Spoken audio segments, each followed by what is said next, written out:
अस्सलाम वालेकुम एवरीवन, कैसे हैं आप सब लोग। उम्मीद करती हूँ आप मुझे जहाँ से भी देख रहे होंगे खैर खैरियत से होंगे। And welcome back to my channel. और अब कनाडा में ना कड़ाके की ठंडी पड़ना शुरू हो चुकी है। अब तो बिना स्वेटर या हुडीज़ के हम लोग बाहर जा ही नहीं सकते, इतनी ठंड पड़ना स्टार्ट हो गया है। और हस्बैंड जा रहे थे इंडिया, और इंडिया जाए और चॉकलेट वगैरह ना लेके जाए, ऐसा कैसे हो सकता है। तो मैं और हस्बैंड निकल गए थे वॉलमार्ट के लिए। बच्चों को हमने स्कूल ड्रॉप कर दिया था, और ये हस्बैंड जा रहे थे उसके एक दिन की पहला की मैंने वीडियो शूट की थी। और अब फॉल के कलर्स आपको पूरे कनाडा में देखने को मिलेंगे।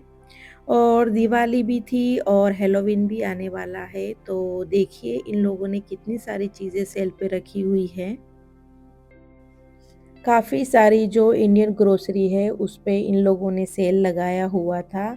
जैसे कि आप देख सकते हैं कि टोस्ट वगैरह है, जूस वगैरह हैं, और काफ़ी सारी मिठाइयाँ भी इन लोगों ने सेल पे लगाई है। पहले जो होता था तो सिर्फ़ जो दिए वगैरह होते हैं वही देखने को मिलते थे, बट अभी काफ़ी सारी चीज़ इन लोगों ने ऐड की है। और देखिए कितनी सारी चॉकलेट्स वगैरह पे भी सेल लगा हुआ है क्योंकि हैलोवीन है। और ये देखिए ड्राई फ्रूट के गिफ्ट बॉक्स, ये सारे ना नए हैं, पहले ये सब चीज़ें नहीं थी। और ये देखिए ब्रिटानिया के भी ये पूरे पैकेट्स है इस तरीके से गिफ्ट के लिए। और सोन पापड़ी है, और ये पेठा है, और ये देखिए रोस्टेड मखाने, और ये ब्रिटानिया के केक भी। तो काफ़ी सारी आइटम पे सेल लगा था। और ये काफ़ी सारी चॉकलेटें, चॉकलेट्स वगैरह हमको ना सब देखना, इंग्रेडिएंट पूरा पढ़ना पड़ता है।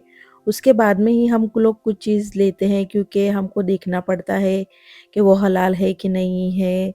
जिलेटिन वगैरह अंदर होती है, तो वो सब हम इंग्रेडिएंट पढ़ के उसके बाद में ही चॉकलेट वगैरह जो भी है वो बाय करते हैं। और ये फरार रोशर की जो चॉकलेट्स है इसकी क्वालिटी काफ़ी अच्छी आती है, बट इसको हम इंडिया नहीं लेके जा सकते क्योंकि मेरे हस्बैंड की ना दुबई से फ़्लाइट थी, और दुबई में ना उनको होल्ड था 10 घंटे का, तो इस वजह से ये तुरंत ही मेल्ट होना स्टार्ट हो जाती है।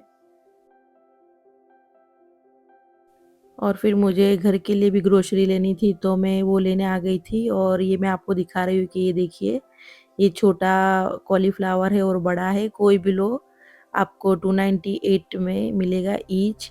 और कनाडा में अभी काफ़ी मतलब चीज़ें एक्सपेंसिव हो चुकी है ग्रोसरी वगैरह में। और ये मिर्चें देखिए, यहाँ पे ना ये मिर्ची का लोग अचार बहुत बनाते हैं, यहाँ के जो लोग हैं वो। और ये देखिए फ्रेश करी लीव है यहाँ पे 198 का 1 बंच है, और काफ़ी फ्रेश है। और एप्पल में भी आपको ना वॉलमार्ट में काफ़ी वैरायटी मिलेगी। मैंने तो यहाँ पे आके देखा कि एप्पल में भी इतनी सारी वैरायटीज़ होती है। ग्रीन एप्पल है, और जो रेड गाला एप्पल है वो भी है। और यहाँ पे ना ऑर्गेनिक चीज़ें भी बहुत मिलती है, आपको दिखेगा कि वो नॉन पेस्टिसाइड्स होते हैं। उसका ना प्राइस थोड़ा-सा ज़्यादा होता है कंपेयर टू अदर एप्पल्स में। और ये देखिए पूरा जो आइल है ये पूरा चीज़ वगैरह का है, चीज़ स्प्रेड। और यहाँ पे ना आपको पंजाबी समोसा वगैरह सब कुछ मिल जाएगा, और नॉन वेज में भी वेज में भी। मोस्ट ऑफ द ना इंडियन ग्रोसरी आपको वॉलमार्ट में भी मिलती ही है, तो आपको और कहीं जाने की ज़रूरत नहीं है। और फिर हम लोग आ गए थे घर पे। उसके बाद में मैंने कुछ भी शूट नहीं किया था। हस्बैंड की ये नेक्स्ट डे का वीडियो है। हस्बैंड की ना दोपहर की फ़्लाइट थी, तो 11 बजे ही निकल गए थे, और उन्होंने ये शूट करके मुझे सेंड किया था। और बच्चों को आज मुझे टिफ़िन में देना था सिल्ली गोश्त, तो उसके लिए यहाँ पे इस तरीके से ना ये स्क्यूवर्स मिलती है सिल्ली गोश्त के लिए, और चिकन टिक्का के भी लिए। तो सबसे पहले मैंने इनको पानी में ना भिगो दिया था। भिगो देने के बाद में फिर मैं चली गई थी ब्रश वगैरह करने, और वज़ू वगैरह करके मैं आ गई थी नमाज़ पढ़ने के लिए।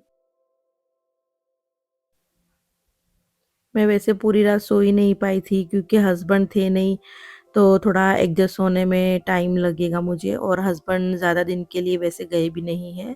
सिर्फ़ 2 वीक के लिए ही गए हैं, तो इतना तो कोई वो है नहीं। और ऐसा नहीं है कि हस्बैंड फर्स्ट टाइम गए हैं, वो वैसे भी जाते रहते हैं, इसलिए। और ये ना मैंने मटन में बनाई थी, चिकन में भी बना सकते हैं। तो सबसे पहले ना मैंने तेल गरम करने के लिए रख दिया था। जब तक मैं सिल्ली में गोश्त लगाऊँगी तब तक ऑयल गरम हो जाएगा। और मैं ना मेथी दाने का पानी भी एवरीडे मॉर्निंग लेती हूँ, तो मैंने रात को भिगो दी थी मेथी, और पानी भी मैंने पीछे गरम करने के लिए रख ही दिया था स्टोव पे। और एक-एक करके ना इस तरीके से हमने मटन की सारी बोटियाँ ना सिल्ली में लगा लेनी है। इसकी जो बोटियाँ हैं ना वो हमको बिल्कुल छोटी-छोटी कट करनी है, बहुत बड़ी नहीं करनी है। और सिर्फ़ सिंपल से मसाले डाल के और मीट टेंडर डाल के इसको मैरिनेट होने के लिए ओवरनाइट रख देना है। उससे बहुत ही सॉफ्ट और मुँह में घुल जाने वाली ना सिल्ली गोश्त बन के रेडी होती है।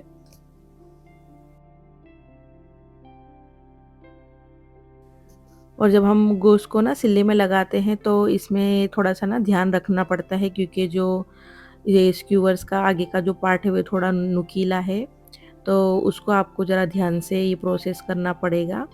क्योंकि मैंने तो स्टार्टिंग में अपने हाथों में से बहुत ही खून निकाला है। मुझे काफ़ी लगी थी, क्योंकि मुझे आता नहीं था ना, बट धीरे-धीरे अल्लाह का शुक्र है। और इस तरीके से करके मैंने जितना भी मीट था वो सब लगा दिया था।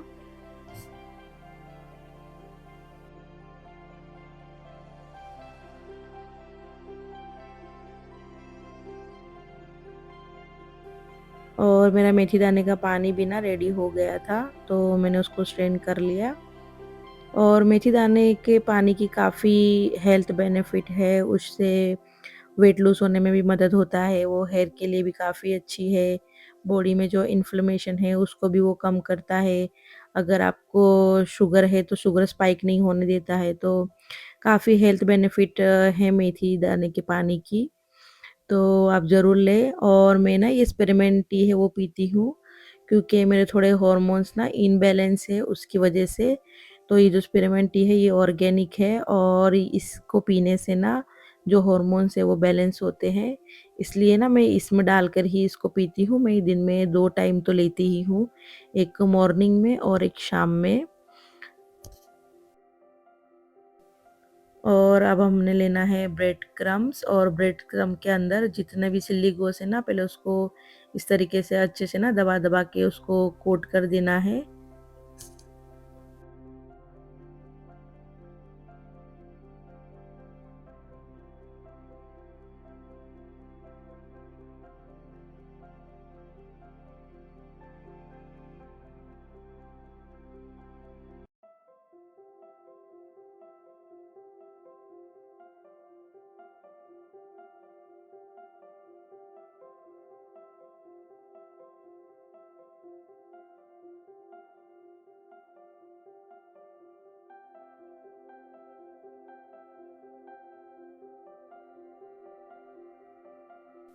और इसी तरीके से मैंने सारी जो चिल्ली गोस है उसको कोट कर दिया था। और यहाँ पे ना मैंने 2 अंडे क्रैक कर लिए थे।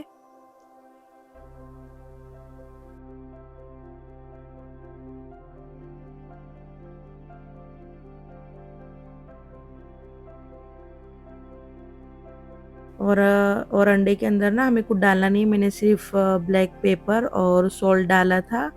सॉल्ट डाल के उसको अच्छे से फेंट लेंगे।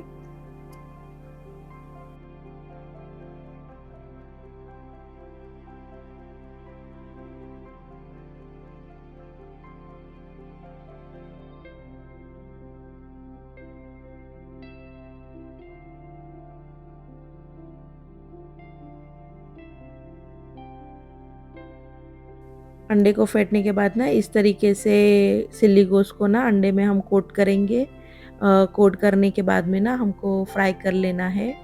और जो भी एक्स्ट्रा का जो एग है वो इस तरीके से झटक देना है, ज़्यादा एग वो नहीं होना चाहिए। और ना जो तेल की जो आँच है वो मीडियम ही होनी चाहिए, ज़्यादा हाई नहीं होनी चाहिए। अगर ज़्यादा हाई होगी ना तो फिर वो ऊपर से ना जल जाएँगे और अंदर से कुक नहीं होंगे। इस वजह से तो फ्लेम को ना मीडियम ही रखना है। जैसे कि आप देख सकते हैं कि मैंने कितनी फ्लेम लो रखी हुई है। इतनी देर में वो आराम से ना अंदर से भी कुक हो जाएँगे और बाहर से भी ना गोल्डन ब्राउन हो जाएँगे और तब तक हमको इसको फ्राई करना है।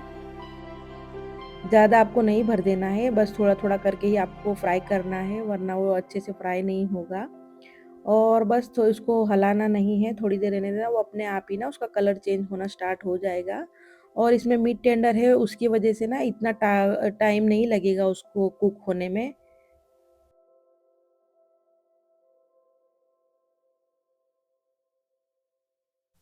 जैसे ही दिखे ना कि नीचे से कलर चेंज होना स्टार्ट हो गया है, तो फिर हम उसको एक-एक करके टर्न कर लेंगे और टर्न करके गोल्डन ब्राउन कलर आने तक उसको फ्राई करेंगे। और ये देखिए कितना मुझे 4 या 5 मिनट लगी होगी और ये फ्राई होके रेडी हो चुकी है। बस हमें इतना ही फ्राई करना है, इससे ज़्यादा नहीं करना। गोल्डन ब्राउन कलर इसका आ चुका है, आप देख सकते हैं। माशाल्लाह बहुत ही अच्छी लग रही थी और बहुत टेस्ट में भी बहुत अच्छी थी। और बस इस तरफ मेरे बच्चों का लंच बॉक्स भी रेडी हो चुका है।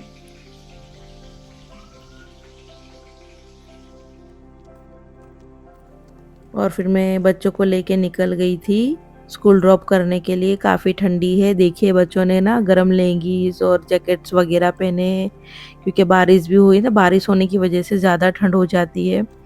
वैसे अगर स्नो भी होता है ना तो इतना ठंडा नहीं लगता है, लेकिन जब रेन होता है ना और फ्रीजिंग रेन होता है तो फिर टेम्परेचर बहुत ही डाउन होने लग जाता है।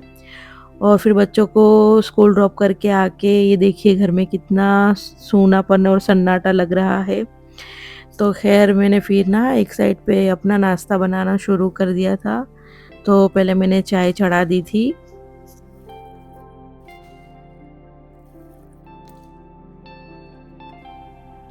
और हस्बैंड के बिना अकेले नाश्ता करना भी थोड़ा-सा अजीब लग रहा था, बट दिल को यही तसल्ली दे रही थी कोई नहीं, 2 वीक के बाद तो आ ही जाएँगे। स्टार्टिंग में थोड़ा-सा एडजस्ट होने में टाइम लगता है, बट इंशाल्लाह फिर वो तो धीरे-धीरे आदत हो ही जाती है। और गए हैं तो उन्हें भी एन्जॉय करने दो थोड़ा-सा, क्योंकि मैं तो अभी ना लास्ट फ़रवरी में ही वापस आई हूँ। मैं इंडिया गई थी बच्चों को लेकर और मैं और मेरे हस्बैंड और मेरे 2 बच्चे ही हैं। हमारी जो पूरी फ़ैमिली जो हस्बैंड के साइड से है और मेरे साइड से, वो सब लोग ना इंडिया में ही हैं। इस वजह से थोड़ा-सा ना वो भी रहता है कि अगर हमारा कोई रिलेटिव रहता है यहाँ पे, लोगों की फ़ैमिली होती है तो फिर फ़ैमिली के साथ में अच्छा लगता है, बट हम लोग तो अकेले ही हैं। और वैसे सिर्फ़ 1 दिन ही थोड़ा-सा मुझे वैसा लग रहा था, बट नेक्स्ट डे तो मैं ठीक हो ही गई थी, क्योंकि ऐसा नहीं है कि मैं यहाँ पे फर्स्ट टाइम ही अकेली रही हूँ। मेरे हस्बैंड की जॉब ही ऐसी है, वो ऊबर ड्राइवर हैं, तो उनको वो कभी अमेरिका जाते हैं या कभी वहाँ, तो वहाँ भी उनको 2 दिन 3 दिन रुकना ही होता है, तब भी मैं अकेले ही सब कुछ हैंडल करती हूँ। और वैसे भी यहाँ पे भी जो हस्बैंड है वो सुबह जाते हैं तो फिर वो रात को ही आते हैं। तो इतना तो नहीं है कि मुझे हार्ड लगेगा कि ये वो। और अकेला रहने से भी ना इंसान स्ट्रॉन्ग ही होता है, और मैंने तो कभी नहीं सोचा था कि मैं इस तरीके से यहाँ कंट्री में आके अकेले रहूँगी, अकेले ग्रोसरी करूँगी। अल्हम्दुलिल्लाह, अल्लाह का शुक्र है मैं वो सब कर रही हूँ। तो ये भी चीज़ अच्छी है कि ये भी एक लर्निंग है कि आप अकेले भी सर्वाइव कर सकते हो, आप किसी पे डिपेंड नहीं हो। इससे अच्छी और बात क्या हो सकती है। और जब लास्ट टाइम मैं इंडिया भी गई थी तो तब भी मैं अपने बच्चों को लेके फर्स्ट टाइम ही अकेले मैंने ट्रैवल किया था। मुझे नहीं पता था कैसे इमिग्रेशन होता है, क्या होता है, बट कहते हैं ना एक बार अगर आप निकलोगे तो फिर वो अल्लाह आपको कुछ भी ज़रिया बना ही देता है, या अल्लाह आपको ताकत दे ही देता है, हिम्मत दे देता है। तो इस तरीके से मैंने हिम्मत करके मैं अकेली गई। इतना कुछ ये बड़ी बात नहीं, लेकिन मेरे लिए है क्योंकि मैंने अपने 2 बच्चों के साथ में फर्स्ट टाइम ट्रैवल किया। तो अल्लाह का शुक्र है कि कुछ भी मुझे इतना हार्ड नहीं हुआ था, बहुत ईज़ी है। मुझे पहले ऐसा लगता था कि क्या होगा, क्या नहीं, बट आप एक बार जब निकलते हो और जब फिर जो होता है वो स्टेप बाय स्टेप फिर हो ही जाता है। तो इतना कुछ नहीं है कि बस ट्राई करना चाहिए हमें, जो मैंने किया और अल्लाह ने मुझे उसमें कामयाब बनाया बस। इस बार ना मैं वॉलमार्ट से ये वाले ब्रेड लेके आई थी। मैं पहले ना डेम्स्टर के जो ब्रेड्स आते मैं वो यूज़ करती थी, बट वो इतना अच्छे नहीं थे, मेरे को ये वाले ज़्यादा अच्छे लगे और बच्चों को भी काफ़ी अच्छे लगे थे। वैसे मैं ज़्यादा ब्रेड खाती नहीं हूँ, बट कभी-कभी इमरजेंसी के लिए रखती हूँ कि अगर बच्चों को स्कूल वगैरह लेके जाना है और इमरजेंसी में अगर लेट हो गया या कुछ भी, तो बच्चों को ब्रेड ऑमलेट वगैरह बना के दे सकते या कुछ भी स्प्रेड लगा के दे सकते। इस वजह से मैं ब्रेड रखती हूँ, वरना तो मैं रोटी वगैरह ही ज़्यादा प्रेफ़र करती हूँ। मैं ब्रेड नहीं खाती इतना, और मैं अकेली थी ना, इस वजह से मैंने अपने लिए ब्रेड टोस्ट कर लिए थे।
और यहाँ मेरा नाश्ता बन के रेडी हो गया था।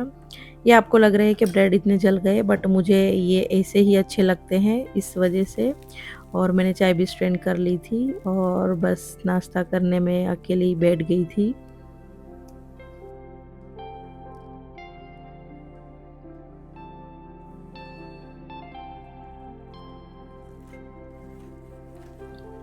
और नाश्ता फिनिश होने के बाद में मुझे बनाना था बटर में से घी। तो हस्बैंड ना ग्रोसरी करा कर गए थे, तभी मैं ये लेकर आई थी। और ये 455 ग्राम की है, जो क्यूब, और अनसॉल्टेड है ये। तो इस तरीके से मैंने इसको क्यूब में कट कर लिया था। इस तरीके से ना क्यूब में कट कर लेने से आराम से ना पैन में आ भी जाता है और मेल्ट हो भी फटाफट हो जाता है। और मेरा पैन ना थोड़ा छोटा था, इस वजह से।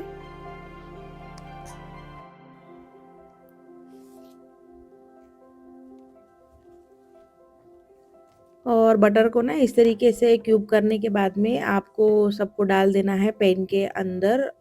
और पैन के अंदर डाल देने के बाद में आपको जो फ्लेम है वो बिल्कुल ही लो रखनी है। बिल्कुल मतलब उसको मीडियम भी नहीं रखनी है, बिल्कुल लो पे ही रखना है।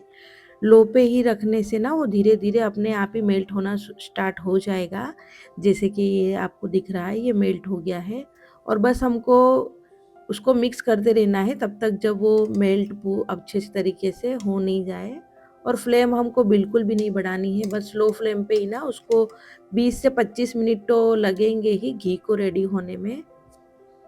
और 20-25 मिनट के बाद में आप देखेंगे कि आपका घी बन के रेडी है। अब ये इस तरीके से ना बॉईल आना धीरे धीरे स्टार्ट हुआ है, तो अब ये जो भी फैट है वो पूरा ऊपर आएगा। ऊपर आने के बाद में ना ये बर्न होना स्टार्ट हो जाएगा।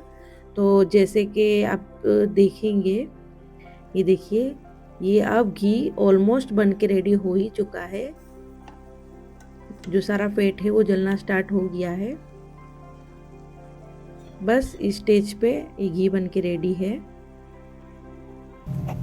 और फिर ना हमें घी को स्ट्रेन कर लेना है। और ये देखिए मैंने क्या किया, मैंने डायरेक्ट ही ना, मुझे लगा घी ठंडा हो गया तो मैंने इसमें बॉटल में निकाला, और ये बॉटल की हालत देखिए फिर मैंने दूसरी बॉटल निकाल के उसको बिल्कुल कूल डाउन होने दिया। उसके बाद में मैंने कितना देर तक तो ढूंढा कि मुझे बॉटल ही नहीं मिल रही थी। फिर मैंने इधर उधर ध्यान करके देखा तो फिर मुझे बॉटल मिली। और ये बॉटल के अंदर कितना, ये 750 ग्राम की आई थिंक बॉटल है।